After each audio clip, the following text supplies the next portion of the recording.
ನಮಸ್ತೆ watch Kannada serial ಚಾನೆಲ್ಗೆ ಸ್ವಾಗತ. ಮೊದಲು ನಮ್ಮ ಚಾನೆಲ್ನ ಸಬ್ಸ್ಕ್ರೈಬ್ ಮಾಡ್ಕೊಳ್ಳಿ, ನಂತರ ವಿಡಿಯೋನ ಪೂರ್ತಿಯಾಗಿ ನೋಡಿ. ಇವತ್ತು ಏನೆಲ್ಲ ಆಗುತ್ತೆ ಅಂತ ನೋಡೋಣ. ವಿದ್ಯಾ ರಾಖಿ ಮತ್ತು ಕಣ್ಮಣಿಗೆ ಮದುವೆ ಮಾಡಿಸ್ತಾಳಾ? ಅಷ್ಟೇ ಅಲ್ಲ, ಶಿವರಾಮೇಗೌಡನಿಗೆ ವಿದ್ಯೆನೇ ಮದುವೆ ಮಾಡಿಸಿದ್ದು ಅಂತ ಗೊತ್ತಾಗುತ್ತಾ? ಇನ್ನು ಭದ್ರನ ಸಿಟ್ಟು ಏನಾಗುತ್ತೆ? ಇನ್ನು ನವೀನನ ಕಳ್ಳಾಟ ಮನೆಯವ್ರ ಮುಂದೆ ಬಯಲಾಗುತ್ತಾ? ಎಲ್ಲನೂ ನೋಡೋಣ ಬನ್ನಿ. ಪ್ರಾರಂಭದಲ್ಲಿ ಹಸೆಮಣೆ ಹತ್ರ ಈಶ್ವರಿ, ಸಾವಿತ್ರಿ ಎಲ್ಲರೂ ಕೂಡ ಸಿದ್ಧತೆ ಮಾಡ್ಕೊಳ್ತಾ ಇರ್ತಾರೆ. ಆವಾಗ ಸಾವಿತ್ರಿ ಈಶ್ವರಿ ಹತ್ರ ಬಂದು ಹೇಳ್ತಾಳೆ, ಅದಕ್ಕೆ ಏನು ಗೊತ್ತಾ, ನಾನೊಂದು ಹೇಳ್ತೇನೆ, ಏನು ಬೇಜಾರು ಮಾಡ್ಕೊಳ್ಬೇಡಿ. ನಿಮ್ಮ ಹುಡುಗ ಅದೇ ನವೀನ ನೋಡಿದರೆ ಅವನು ಯಾವ ಲಕ್ಷಣದಿಂದ ಒಳ್ಳೆಯವನಂತನೂ ಕಾಣಿಸ್ತಾ ಇಲ್ಲ. ಅವ್ನು ದೊಡ್ಡ ದಗಲ್ಬಾಜಿ ಥರ ಕಾಣಿಸ್ತಾ ಇದ್ದಾನೆ. ಏನೋ ಅಪ್ಪ, ಅವನ ಮುಖದಲ್ಲಿ ಮದುವೆ ಕಳೆನೇ ಇಲ್ಲ. ಏನು ಕೆಟ್ಟ ಹಾದಿಯಲ್ಲಿ ಹೋಗಿದ್ದಾನೆ ಅಂತ ಅನಿಸ್ತದೆ. ಅದೇ ರೀತಿ ಕಾಣಿಸ್ತಾ ಇದ್ದಾನೆ ಅತ್ತಿಗೆ ಅಂತ ಹೇಳ್ತಾಳೆ. ಆಗ ಈಶ್ವರಿ ಹೇಳ್ತಾರೆ, ಈಗ ನಿನ್ನ ಮುಖ ನೋಡಿದರೆ ಒಳ್ಳೆಯವಳಂತ ಕಾಣಿಸ್ತಿದ್ಯಾ? ಇಲ್ಲ ತಾನೇ, ಹಾಗೇನೆ ಬಿಡು ಅಂತ ಹೇಳ್ತಾಳೆ. ಆಗ ಸಾವಿತ್ರಿ ಹೇಳ್ತಾಳೆ, ಅದು ಹಾಗಲ್ಲ ಅತ್ತಿಗೆ, ಅವನನ್ನು ನೋಡಿ ಅವನು ಒಳ್ಳೆಯವನಂತೂ ಆಗಿರೋಕ್ಕೆ ಸಾಧ್ಯನೇ ಇಲ್ಲ ಬಿಡಿ ಅಂತ ಹೇಳ್ತಾಳೆ. ಆಗ ಈಶ್ವರಿ ಹೇಳ್ತಾಳೆ, ಏನು ಸಾವಿತ್ರಿ, ನಿಂಗೆ ಏನೋ ಈ ಮದುವೆ ಇಷ್ಟ ಇಲ್ಲ ಅಂತ ಕಾಣಿಸುತ್ತೆ, ಅದಕ್ಕೆ ಈ ರೀತಿ ಮಾತಾಡ್ತಿದ್ಯಾ? ಮೊದಲು ಕಣ್ಣಲ್ಲಿರೋ ಪೊರೆನ ತೆಗಿ, ಎಲ್ಲನೂ ಸರಿಯಾಗಿ ಕಾಣುತ್ತೆ ನಿಂಗೆ ಅಂತ ಹೇಳ್ತಾಳೆ. ಆಗ ಸಾವಿತ್ರಿ ಹೇಳ್ತಾಳೆ, ಏನೋ ಅತ್ತಿಗೆ, ಆದರೆ ಒಂದಂತೂ ಸತ್ಯ, ಹೇಳ್ತೇನೆ ಕೇಳಿ, ನಾನು ಇದ್ದಾಗೆ ಹೇಳ್ತೇನೆ, ಬೇರೆಯವ್ರ ಥರ ಒಳಗೊಂದು ಹೊರಗೊಂದು ಹೇಳಲ್ಲ. ನನಗೆ ಯಾಕೋ ಅನಿಸ್ತಾ ಇದೆ, ಈ ಮದುವೆ ದಡ ಹತ್ತಲ್ಲ ಅಂತ ಹೇಳ್ಕೊಂಡು. ಅವನನ್ನು ನೋಡಿದರೆ ಒಳ್ಳೆಯವನಂತೂ ಅನಿಸ್ತಾನೇ ಇಲ್ಲ ಅತ್ತಿಗೆ ನನಗೆ ಅಂತ ಹೇಳ್ತಾಳೆ ಸಾವಿತ್ರಿ. ಆಗ ಈಶ್ವರಿ ಹೇಳ್ತಾಳೆ, ಸಾವಿತ್ರಿ ಅಂತ ಹೇಳ್ತಾಳೆ. ಇನ್ನು ಅವಳೇನು ಮಾತಾಡದೆ ಸಿದ್ಧತೆ ಮಾಡ್ಕೊಳ್ತಾ ಇರ್ತಾಳೆ. ಇನ್ನು ಚಿತ್ರ ಹೇಳ್ತಾಳೆ, ಏನವ್ವ ಸಾವಿತ್ರಿ ಹತ್ರ ಈ ರೀತಿ ಮಾತಾಡಿದ್ರು ಅಂತ ಹೇಳ್ತಾಳೆ. ಆವಾಗ ಈಶ್ವರಿ ಹೇಳ್ತಾಳೆ, ಅಯ್ಯೋ ಬಿಡು, ಅವಳಿಗೆ ಹೊಟ್ಟೆ ಕಿಚ್ಚು, ಅವಳಿಗೆ ಪರವಾಗಿ ಅದೃಷ್ಟ ಇಲ್ಲ ಅಲ್ವಾ, ನಾವು ನೋಡ್ತಿರೋ ಸಂಬಂಧ ಅಲ್ವಾ, ಅದಕ್ಕೆ ಅವಳು ಈ ರೀತಿ ಮಾತಾಡ್ತಿದ್ದಾಳೆ ಅಂತ ಹೇಳ್ತಾಳೆ. ಅದಕ್ಕೆ ಚಿತ್ರ ಹೇಳ್ತಾಳೆ, ಹೌದವ್ವ ಬಿಡು, ಅವ್ರು ಹಾಗೇನೆ, ಅವರಿಗೆ ಅವ್ರು ಮಾತ್ರ ಒಳ್ಳೆಯವರು, ಊರಿನಲ್ಲಿದ್ದವ್ರು ಯಾರೂ ಒಳ್ಳೆಯವರಲ್ಲ, ಅವ್ರು ಮಾತ್ರ ಒಳ್ಳೆಯವರು ಅನ್ನೋ ಜಂಬ ಅವರಿಗೆ ಅಷ್ಟೇ, ಅದಕ್ಕೆ ಅವರು ಆ ರೀತಿ ಹೊಟ್ಟೆಕಿಚ್ಚು ಪಡ್ತಿದ್ದಾರೆ ಅಂತ ಹೇಳ್ತಾಳೆ. ಆಗ ಈಶ್ವರ್ ಹೇಳ್ತಾರೆ, ಹೌದು ಚಿತ್ರ, ಅವಳಿಗೆ ಏನು ಬರಲ್ಲ ಅಲ್ವಾ, ಅವ್ಳ ಕಡೆ ಸಂಬಂಧ ಆಗಿದ್ದರೆ ಅವಳಿಗೆ ಖುಷಿ ಆಗ್ತಿತ್ತು, ಇದು ನಾವು ಹುಡುಕಿದ ಸಂಬಂಧ ಅಲ್ವಾ, ಅದಕ್ಕೆ ಅವಳು ಈ ರೀತಿ ಹೊಟ್ಟೆ ಕಿಚ್ಚು ಪಡ್ತಿದ್ದಾಳೆ ಬಿಡು. ನೋಡು, ನಮಗೆ ಈ ಮದುವೆ ಆಗೋದು ಮುಖ್ಯ, ಮದುವೆ ಆದಮೇಲೆ ನಮ್ಮ ಪಾಲಿಗೆ ಏನು ಬರುತ್ತೆ ಅಷ್ಟು ಬಂದರೆ ಸಾಕು, ನಾವು ಅದ್ರ ಬಗ್ಗೆ ಮಾತ್ರ ಗಮನ ಕೊಡಬೇಕು ಚಿತ್ರ ಅಂತ ಹೇಳ್ತಾಳೆ. ಇನ್ನು ಈ ಕಡೆ ಸಾವಿತ್ರಿನ ಅವಳ ಮಾವ ಕರೀತಾರೆ. ಮಾವ ಸೈಡಿಗೆ ಕರೆದು ಹೇಳ್ತಾರೆ, ಇನ್ನು ಸಾವಿತ್ರಿ ಮಾವ, ಅತ್ತೆ ಮತ್ತು ಅವ್ರ ಮಗ ಕೂಡ ಬರ್ತಾನೆ. ಆಗ ಅವ್ರ ಮಾವ ಹೇಳ್ತಾರೆ, ಏನವ್ವ ಏನಾಗ್ತಿದೆ ಇಲ್ಲಿ, ನೀನು ನೋಡಿದ್ರೆ ಮದುವೆ ಮಾಡಿಸ್ತಿದ್ಯಾ ಅಂತ ಹೇಳ್ತಿದ್ಯಾ, ಇಲ್ಲಿ ನೋಡಿದರೆ ಮದುವೆಗೆ ಸಿದ್ಧತೆ ಆಗ್ತಿದೆ, ನನ್ನ ಮಗ ಬೇರೆ ಬಂದಿದ್ದಾನೆ, ಏನವ್ವ ಇದೆಲ್ಲ, ಏನು ಮಾಡ್ಲಿಕ್ಕೆ ಹೊರಟಿದ್ಯಾ ಅಂತ ಕೇಳ್ತಾರೆ. ಆಗ ಸಾವಿತ್ರಿ ಹೇಳ್ತಾಳೆ, ಅಯ್ಯೋ ಮಾವ, ನೀವು ಸ್ವಲ್ಪ ಸುಮ್ಮನಿರಿ, ನೋಡಿ ಏನೂ ಆಗಲ್ಲ, ನಾನೇನು ಅಂದ್ಕೊಂಡಿದ್ದೇನೆ ಅದೇ ಆಗುತ್ತೆ, ಇನ್ನೇನು ಸ್ವಲ್ಪ ಹೊತ್ತು, ಈ ಮದುವೆ ಅಂತೂ ಆಗಲ್ಲ, ಆವಾಗ ನಾನು ಅಂದ್ಕೊಂಡಿದ್ದ ರೀತಿಯೇ ಆಗುತ್ತೆ ಅಂತ ಹೇಳ್ತಾರೆ. ಆಗ ಅವ್ರು ಹೇಳ್ತಾರೆ, ಏನು ಈ ಮದುವೆ ಆಗಲ್ವಾ? ಅಲ್ಲ, ಮದುಮಗ ಬೇರೆ ಬಂದಿದ್ದಾನೆ, ಮದುವೆ ಆಗಲ್ಲ ಅಂದರೆ ಏನರ್ಥ ಅಂತ ಹೇಳ್ತಾಳೆ. ಆಗ ಸಾವಿತ್ರಿ ಹೇಳ್ತಾರೆ, ಅಯ್ಯೋ ಮಾವ, ನೋಡಿ ಅವ್ರು ಸ್ಟಾಪ್ ಬಂದಾಗ ಅವ್ರು ಇಳಿಲೇಬೇಕು, ಕಂಡಕ್ಟರ್ ವಿಸಿಲ್ ಹಾಕಿದಾಗ ಅವ್ರು ಇಳಿಲೇಬೇಕು, ಹಾಗೇ ಇನ್ನೇನು ಕಾಕಿ ಹಾಕ್ಕೊಂಡಿರೋ ಪೊಲೀಸ್ ಬರ್ತಾರೆ, ಪೊಲೀಸ್ ಬಂದು ಈ ಮದುವೆ ನಿಲ್ಲಿಸ್ತಾರೆ, ಆಮೇಲೆ ಮದುವೆ ನಿಂತು ಹೋಗುತ್ತೆ, ನೀನೇನು ಟೆನ್ಷನ್ ಮಾಡಬೇಡ ಮಾವ, ನಾನು ಅಂದ್ಕೊಂಡಾಗೆ ಆಗುತ್ತೆ, ನೋಡ್ತಾ ಇರು ಅಂತ ಹೇಳ್ತಾರೆ. ಆಗ ಮಾವ ಹೇಳ್ತಾರೆ, ಏನು ಪೊಲೀಸರು ಬರ್ತಾರಾ? ಯಾಕಮ್ಮ ಪೊಲೀಸರು ಬರ್ತಾರೆ ಅಂತ ಕೇಳ್ತಾರೆ.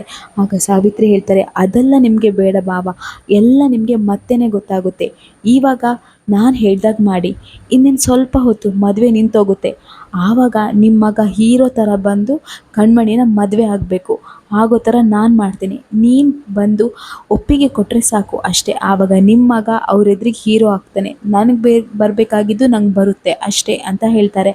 ಆಗ ಅವ್ರ ಮಾವ ಹೇಳ್ತಾರೆ, ಏನು ಇಷ್ಟೆಲ್ಲ ಆಗುತ್ತಾ, ನಿಜನ ಸಾವಿತ್ರಿ ಇದೆಲ್ಲ ಆಗುತ್ತಾ ಅಂತ ಕೇಳ್ತಾರೆ. ಆಗ ಸಾವಿತ್ರಿ ಹೇಳ್ತಾರೆ, ಹೌದು ಇದೆಲ್ಲ ಆಗುತ್ತೆ, ನಾನು ಹಿಂದೆ ಆಗೋದು ಮುಂದೆ ಏನು ನಡೀತದೆ ಎಲ್ಲ ನನಗೆ ಗೊತ್ತದು, ಅದು ಹಾಗೇ ಆಗುತ್ತೆ, ನೋಡ್ತಾ ಇರು ಅಂತ ಹೇಳ್ತಾರೆ. ಇನ್ನು ಅವ್ರ ಮಗನಿಗೆ ಹೇಳ್ತಾರೆ, ಏನೋ ನಿಂದು ಅದೃಷ್ಟ, ಈಗಿನ ಕಾಲದಲ್ಲಿ ಹುಡುಗಿಯರೇ ಸಿಗಲ್ಲ, ಆದರೆ ನಿಂಗೆ ನೋಡು ನಿಂತ ಜಾಗದಲ್ಲಿ ಮದುವೆ ಆಗ್ತಿದೆ ಕಣೋ ಅಂತ ಹೇಳ್ತಾರೆ. ಅವನು ಒಂಥರ ಹುಡುಗಿ ಥರ ನಾಚ್ಕೊಳ್ತಾ ಇರ್ತಾನೆ. ಆಗ ಅವರ ಮಾವ ಹೇಳ್ತಾರೆ, ನೋಡು ಹೇಗೆ ನಾಚ್ಕೊಳ್ತಿದ್ದಾನೆ ಅಂತ ಹೇಳಿ.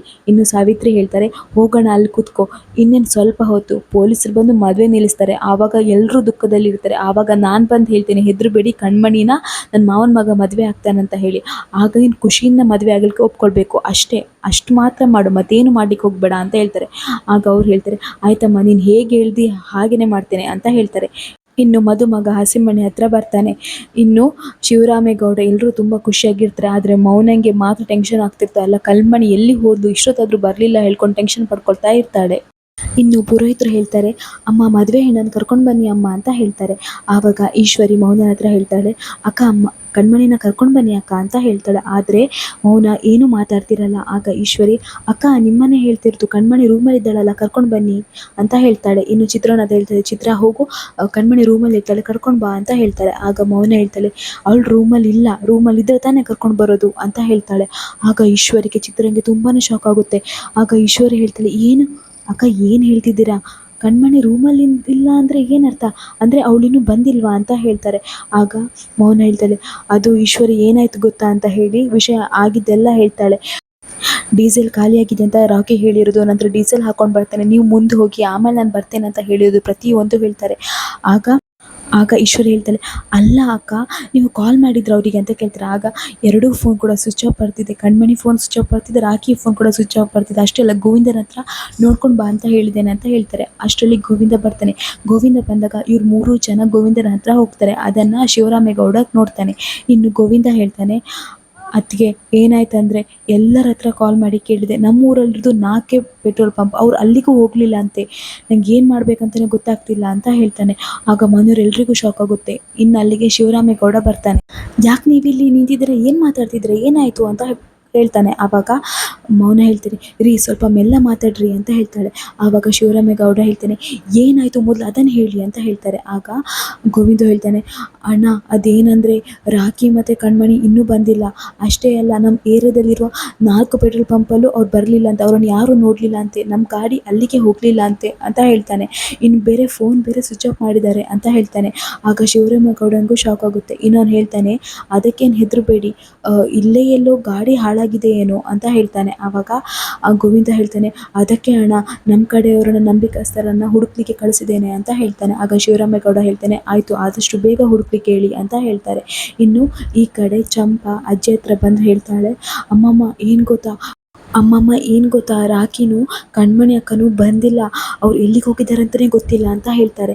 ಆಗ ಅಮ್ಮಮ್ಮ ಹೇಳ್ತಾಳೆ, ಏನೇ ಹೇಳ್ತಿದ್ಯಾ ಚಂಪಿ, ಅವ್ರು ಇನ್ನೂ ಬಂದಿಲ್ವಾ ಅಂತ ಕೇಳ್ತಾರೆ. ಆಗ ಚಂಪಾ ಹೇಳ್ತಾಳೆ, ಹೌದು ಅಮ್ಮಮ್ಮ, ಆದರೆ ಜೋರಾಗಿ ಯಾರಿಗೂ ಹೇಳಬೇಡಿ, ಇದು ನಮ್ಮನೆಯವರಿಗೆ ಮಾತ್ರ ಗೊತ್ತಿರೋ ವಿಚಾರ ಅಂತ ಹೇಳ್ತಾರೆ. ಇನ್ನು ಪುರೋಹಿತರು ಹೇಳ್ತಾರೆ, ಹೆಣ್ಣನ್ನು ಕರ್ಕೊಂಡು ಬನ್ನಿ ಅಂತ ಹೇಳ್ತಾರೆ. ಆಗ ಈಶ್ವರಿ ಪುರೋಹಿತರ ಹತ್ರ ಹೋಗಿ ಕಿವಿ ಹತ್ರ ಹೇಳ್ತಾರೆ, ನೋಡಿ ಹೆಣ್ಣನ್ನು ಕರ್ಕೊಂಡು ಬನ್ನಿ ಅಂತ ಇನ್ನೊಂದು ಸಲ ಹೇಳಬೇಡಿ, ಹೆಣ್ಣು ನಿಧಾನವಾಗಿ ರೆಡಿಯಾಗಿ ಬರ್ತಾಳೆ, ನೀವು ನಿಮ್ಮ ಪೂಜೆಯನ್ನು ಪದ್ಧತಿನ ನಿಧಾನವಾಗಿ ಮಾಡಿ, ಇನ್ನೊಂದು ಸಲ ಹೆಣ್ಣನ್ನು ಕರ್ಕೊಂಡು ಬನ್ನಿ ಅಂತ ಹೇಳಬೇಡಿ ಅಂತ ಹೇಳ್ತಾಳೆ. ಇನ್ನು ಈ ಕಡೆ ಎಲ್ಲರೂ ಟೆನ್ಷನ್ ಆಗಿರ್ತಾರೆ.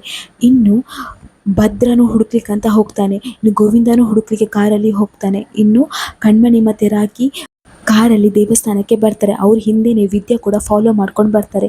ಇನ್ನು ರಾಖಿ ಮತ್ತು ಕಣ್ಮಣಿ ದೇವಸ್ಥಾನಕ್ಕೆ ಬಂದು ಮದುವೆ ಆಗ್ಲಿಕ್ಕಂತ ಸಿದ್ಧತೆ ಮಾಡ್ಕೊಳ್ತಾರೆ. ಆಗ ಪುರೋಹಿತರು ಹೇಳ್ತಾರೆ, ಏನಪ್ಪ ಇಷ್ಟು ತಡ ಆಯ್ತಲ್ವಾ ಅಂತ ಹೇಳ್ತಾರೆ. ಆವಾಗ ರಾಖಿ ಹೇಳ್ತಾನೆ, ಅದು ಸ್ವಲ್ಪ ದಾರಿಲಿ ಬರೋಕೆ ತೊಂದರೆ ಆಯಿತು ಪುರೋಹಿತರೆ ಅಂತ ಹೇಳ್ತಾರೆ. ಇನ್ನು ಅವರಿಬ್ಬರು ಹಾರ ಬದಲಾಯಿಸ್ಕೊಳ್ತಾರೆ. ಅದೇ ದೇವಸ್ಥಾನದಲ್ಲಿ ಶಿವರಾಮೇಗೌಡನ ಗೆಳೆಯ ಕೂಡ ಇರ್ತಾನೆ. ಅವನು ಅವರಿಬ್ಬರನ್ನು ನೋಡ್ತಾನೆ.